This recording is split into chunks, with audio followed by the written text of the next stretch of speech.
It's a pleasant winter's afternoon. Jenny and her two boys are driving home after a Saturday morning rugby game. Everything's as it would be on any other day. But what if, just for a moment, Jenny is distracted by something? Let's see what could so easily happen. Mommy, what's it?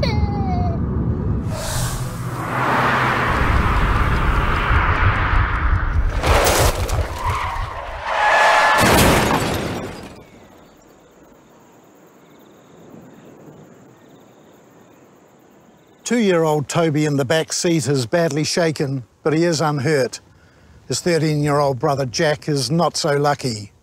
The impact of the crash has shattered his fourth vertebrae, leaving him paralysed. Worse still, the boy's mum, Jenny, has severe injuries. The isolated location of the crash means that she'll die before paramedics can reach her. How do you explain this tragedy to Jenny's family?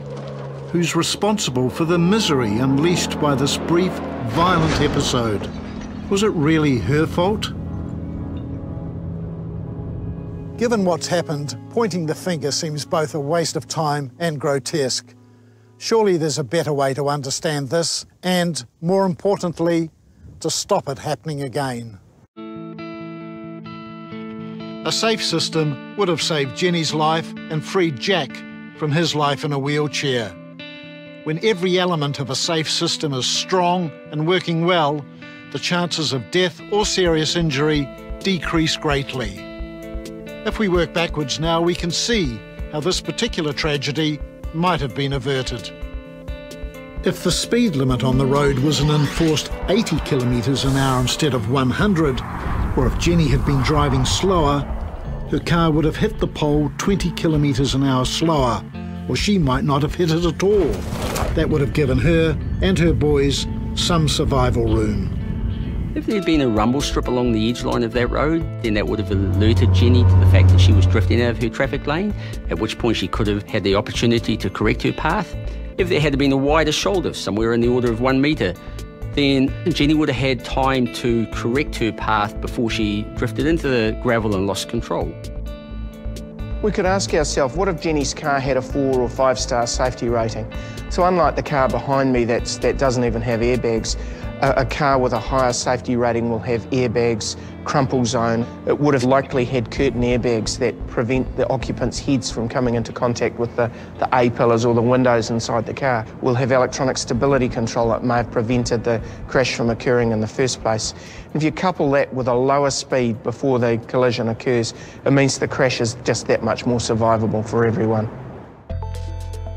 Here's what happens to a modern 5-star car in a head-on crash. Airbags deploy and the passenger cell stays intact.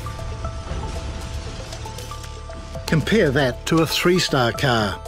This is actually a little safer than Jenny's, but still the passenger compartment starts to collapse, putting the driver at risk of severe chest and leg injuries.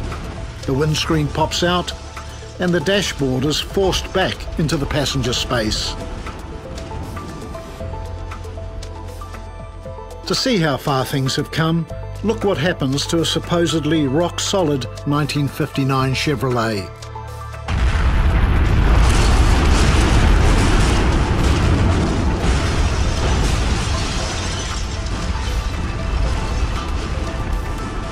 And how its modern counterpart fares in the same crash.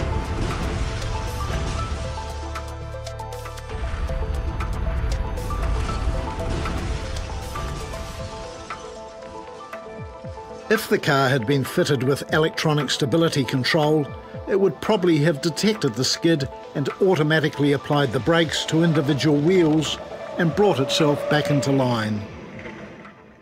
In the end, the pole is what killed Jenny. That power pole was very close to the edge of the road. It gave little room for recovery if you drift out of your traffic lane. If the pole had have been shifted well back off the road, if it had have been undergrounded, then Jenny would have simply gone through the fence and into the paddock in that situation. And Jenny probably would have survived. That's a total of 6 different risk factors eliminated from a single crash, each one reducing the risk of serious injury or death. If all that was done, Jenny would be alive, Her son would be back playing footy again next week, and her toddler Toby would grow up knowing his mum.